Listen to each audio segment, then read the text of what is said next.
Llegamos hoy, amigo oyente, al estudio del capítulo 3 de la epístola del apóstol San Pablo a Tito. El tema de este capítulo es que la iglesia debe hacer buenas obras. Como ya hemos dicho anteriormente, estos 3 capítulos dividen esta epístola de una manera bien distinguida. En primer lugar, vimos que la iglesia es una organización y que debe ser ordenada. Luego vimos que la iglesia tiene que tener una sana doctrina. Y aquí en este capítulo vamos a ver que la iglesia debe hacer buenas obras. Es decir, que debe ser una iglesia ordenada y debe ser una iglesia con sana doctrina. Ahora, para ser una iglesia completa y que cubra todos los aspectos de la obra que Dios quiere para ella, la iglesia debe hacer también buenas obras.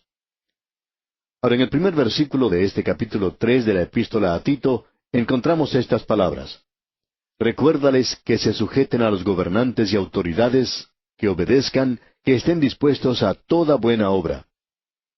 Lo primero que el apóstol Pablo menciona aquí es que los miembros de la iglesia tienen que ser personas que respeten las leyes.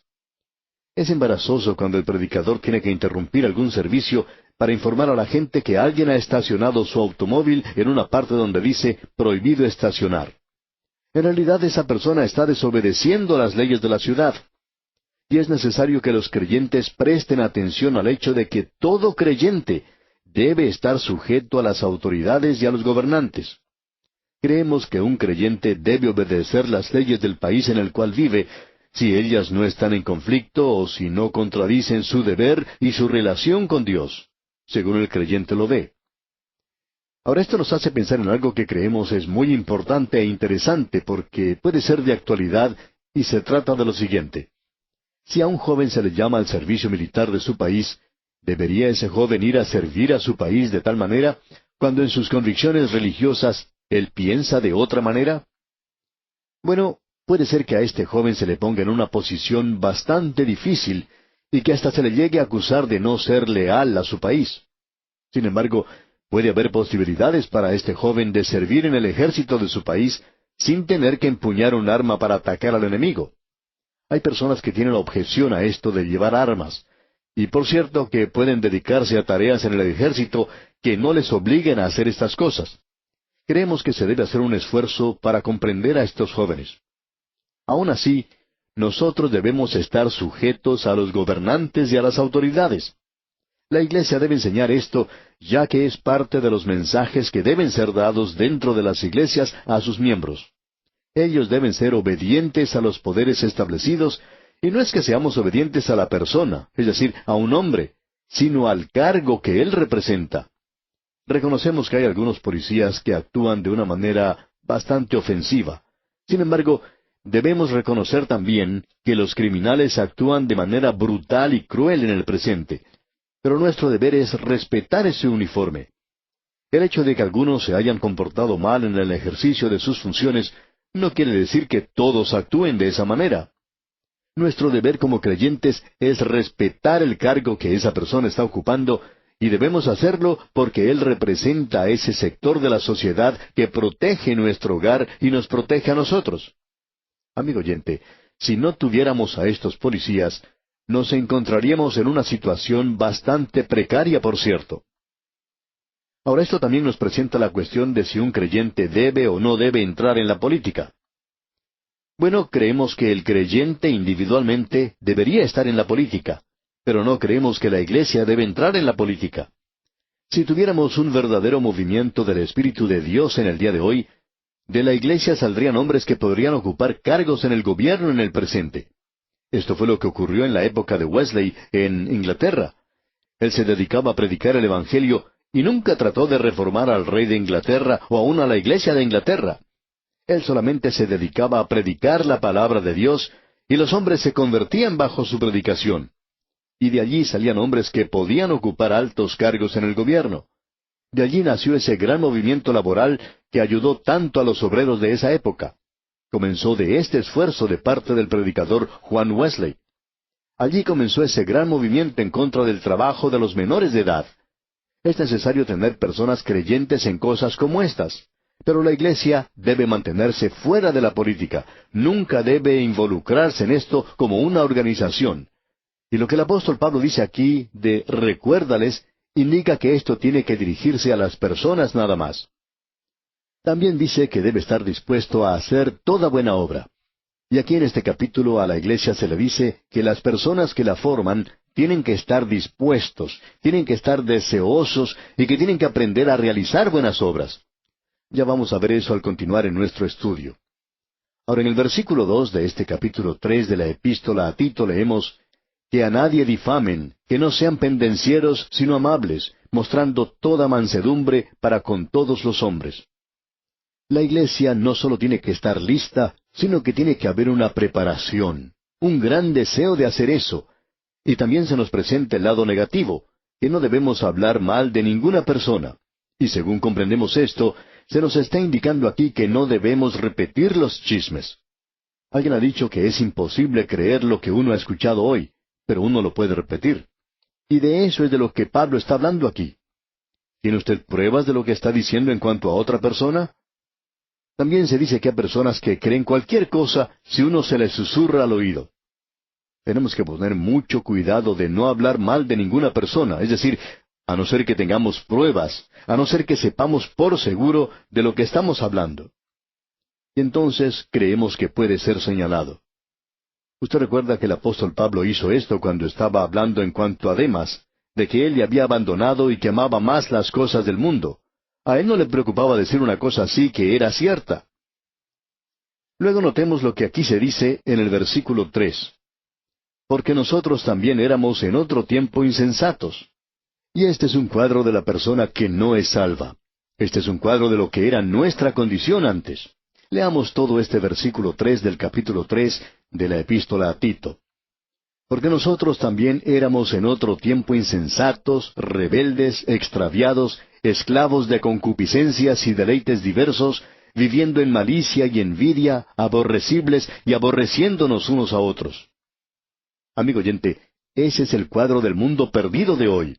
Y usted puede ir a cualquier vecindario, también puede usted ir a un barrio o entrar en un hogar donde vivan personas que no son salvas, o a algún negocio, o a alguna oficina, alguna fábrica, y estas son las cosas que usted puede apreciar allí. Y desafortunadamente hasta se pueden apreciar estas cosas en algunas de nuestras iglesias en el presente. En esos lugares uno puede ver la envidia, hasta odio, y aún así esta gente puede hablar de amarse el uno al otro. Sin embargo, los chismes corren como reguero de pólvora. La gente se divide en pequeños grupos para comentar en cuanto a los demás, y sin embargo también habla de los sanos que son en cuanto a la fe. Amigo oyente, esta clase de gente es una desgracia verdaderamente para la causa de Cristo hoy. Este es el cuadro de la persona que no es salva. Y no debería ser un cuadro de su iglesia y de la mía. Ahora el versículo 4 de este capítulo 3 de la epístola a Tito dice, pero cuando se manifestó la bondad de Dios nuestro Salvador y su amor para con los hombres, y luego sigue diciendo en la primera parte del versículo 5 lo siguiente, nos salvó, no por obras de justicia que nosotros hubiéramos hecho. Este era el cuadro de nosotros antes, pero el llegar a ser un creyente no indica que se comience a escribir mejor en una nueva página, porque uno descubre que escribe lo mismo en esta página que en la página anterior.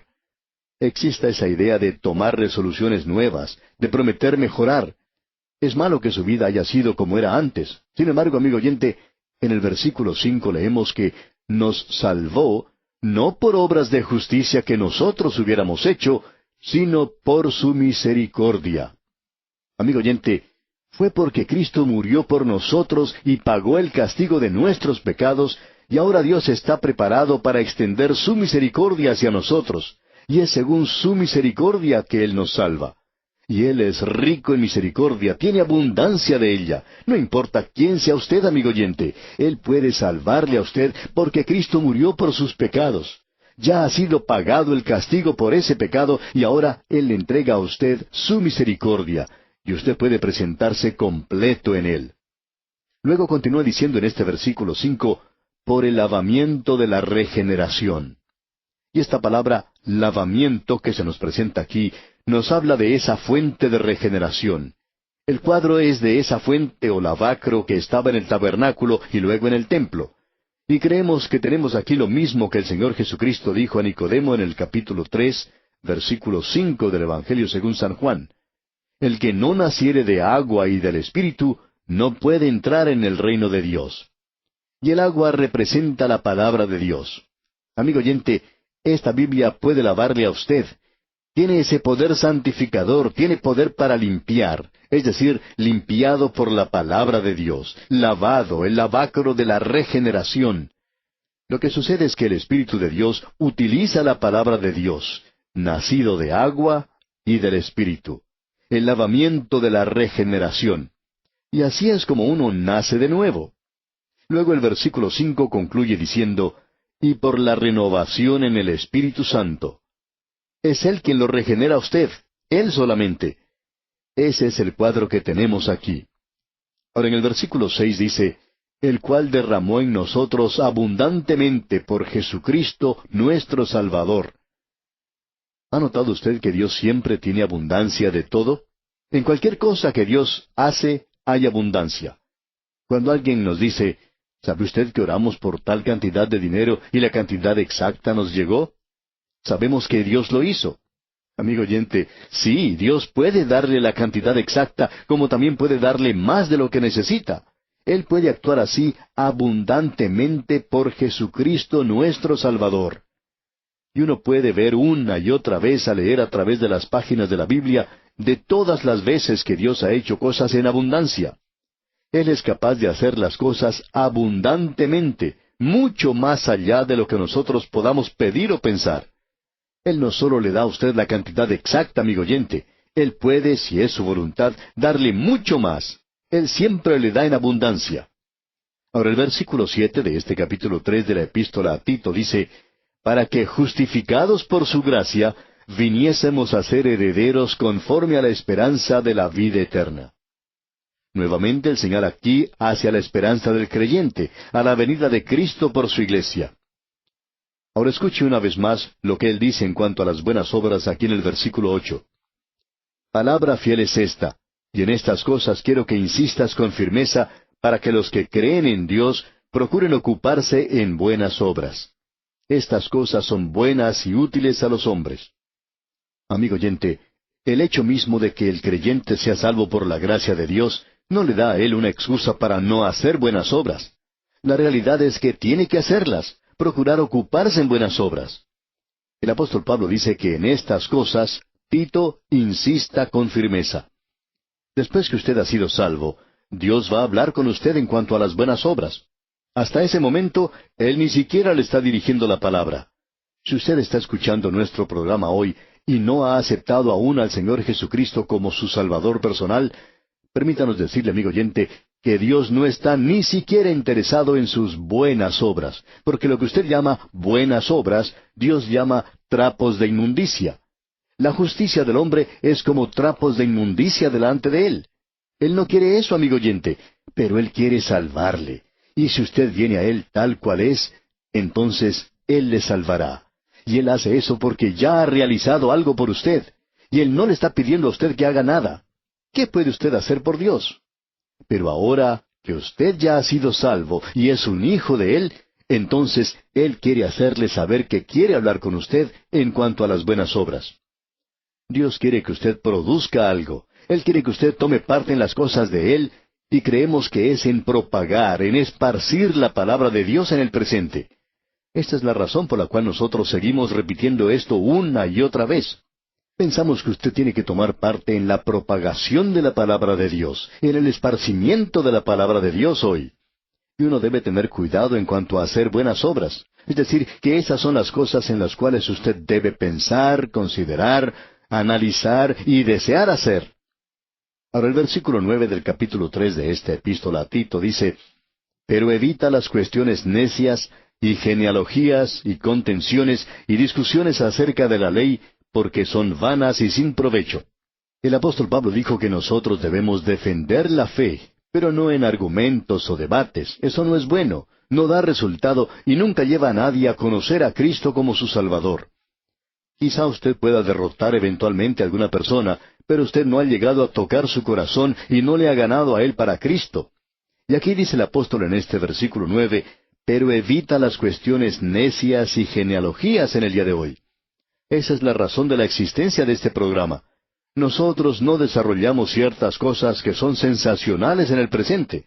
Hay personas que quieren que hablemos en cuanto a los demonios y cosas como el exorcismo. Pero no, amigo oyente, no entremos en esas cosas. Preferimos mucho más hablar en cuanto al Espíritu Santo que puede morar dentro del creyente.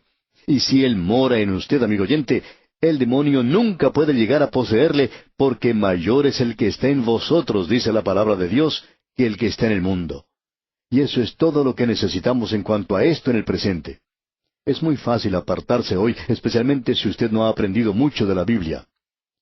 Ahora en los versículos 10 y 11 leemos: Al hombre que cause divisiones, después de una y otra amonestación, deséchalo, sabiendo que el tal se ha pervertido, y peca, y está condenado por su propio juicio. De aquí en adelante, en los últimos versículos, el apóstol Pablo habla de una manera personal al final de esta epístola. Dice en el versículo 12, Cuando envíe a ti a Artemas o a Tíquico, apresúrate a venir a mí en Nicópolis. No sabemos a cuál Nicópolis se refiere el apóstol Pablo aquí porque hay 3 de ellas, pero él sigue diciendo en la parte final del versículo 12, porque allí he determinado pasar el invierno. Luego en los versículos 13 y 14 dice, A Zenas, intérprete de la ley, y a Apolos, encamínales con solicitud, de modo que nada les falte. Y aprendan también los nuestros a ocuparse en buenas obras para los casos de necesidad, para que no sean sin fruto. Uno tiene que empeñarse en esto, amigo oyente. Hay muchas personas que piensan que es algo fácil, pero es necesario aprender y saber qué son las buenas obras y cómo hacerlas. En la parte final del versículo 14 dice, para los casos de necesidad, para que no sean sin fruto. Y luego finaliza diciendo en el versículo 15, Todos los que están conmigo te saludan. Saludan a los que nos aman en la fe. La gracia sea con todos vosotros. Amén. ¿No le parece esto algo verdaderamente hermoso, amigo oyente? Saluda a los que nos aman en la fe. La gracia sea con todos vosotros. Cuénteles, amigo oyente, a los demás en cuanto a este programa.